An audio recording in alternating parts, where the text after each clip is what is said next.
अस्सलाम वालेकुम। Welcome to घर का जायका विद सायका। आज हम बनाने जा रहे हैं पेशावर की मशहूर और रवायती डिश नमकीन रोश। ये पेशावर और कोयटा की बहुत ही मशहूर डिश है जिसे लोग बेहद शौक से खाते हैं।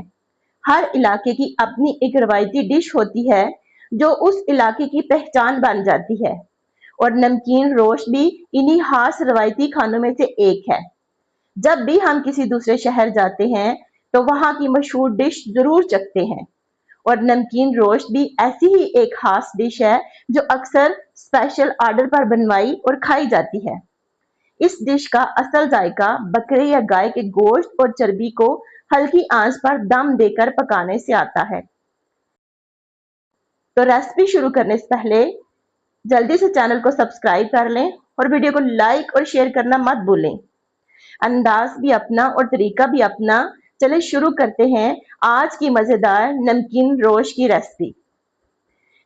मेरे पास तकरीबन 2 किलो बीफ है, जिसमें चर्बी, हड्डियां और बोटियां तीनों शामिल हैं।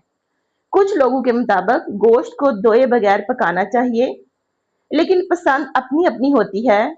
मैंने गोश्त को अच्छी तरह धोकर छलनी में रख दिया था। अब ये अच्छी तरह खुश्क भी हो चुका है और बिल्कुल साफ है। रोस्ट में डालने के लिए मैंने लिए हैं 1 अदद प्याज, 2 अदद टमाटर, 3 अदद हरी मिर्चें, एक पूरी गठी लहसुन, 2 इंच अदरक के स्लाइस। ये डिश आप मिट्टी की हांडी, कुकर या किसी भी खुले बर्तन में बना सकते हैं। वैसे कहा जाता है कि असल नमकीन रोश मिट्टी की हांडी में आटा लगाकर हल्की आंच पर पकाई जाती है, तभी इसका रवायती जायका आता है। लेकिन ये कोई जरूरी नहीं, क्या पता उस वक्त कुकर की सहूलत मौजूद ना हो। बहरहाल असल मकसद गोश्त को भाप में आहिस्ता आहिस्ता गलाना होता है। आजकल गैस की लोड शेडिंग भी बहुत होती है, इसलिए मैं ये रिस्क नहीं लूंगी और आज रेसिपी कुकर में बनाऊंगी। कुकर में सबसे पहले गोश्त डालेंगे, फिर प्याज, टमाटर, हरी मिर्चें, लहसुन और अदरक शामिल करेंगे। इसके बाद तकरीबन आधा खाने का चम्मच नमक और थोड़ी सी काली मिर्च डालेंगे। फिर हस्बे जरूरत पानी शामिल करेंगे ताकि गोश्त अच्छी तरह गल जाए। साथ ही 2 बड़े चम्मच ऑयल भी शामिल करेंगे।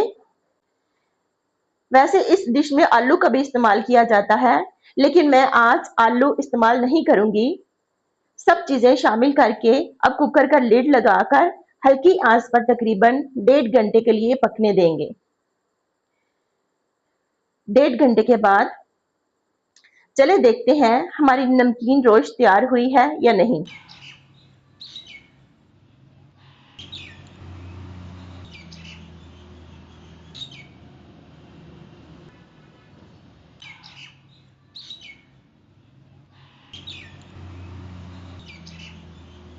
गोश्त अभी बहुत गर्म है, इसलिए हाथ लगाना मुश्किल है। चले चम्मच की मदद से चेक करते हैं। माशाल्लाह गोश्त बहुत अच्छी तरह गल चुका है। हर बोटी बिल्कुल नरम और तैयार है। अब इसे डिश आउट करते हैं।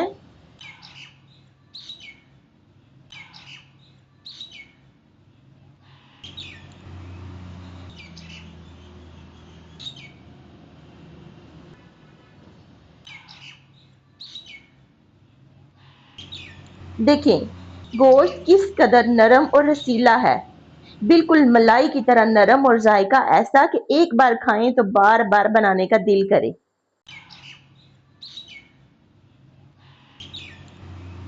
नमकीन रोश का असल जायका हल्की आंच पर पकाने से आता है, इसलिए गोश्त इंतहाई नरम और रसीला बनता है।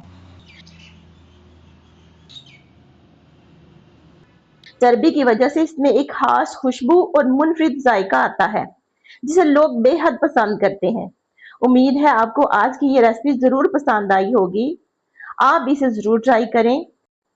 रेसिपी अच्छी लगे तो इसे दोस्तों के साथ भी शेयर करें। अगली रेसिपी में फिर मिलेंगे, तब तक के लिए अल्लाह हाफिज।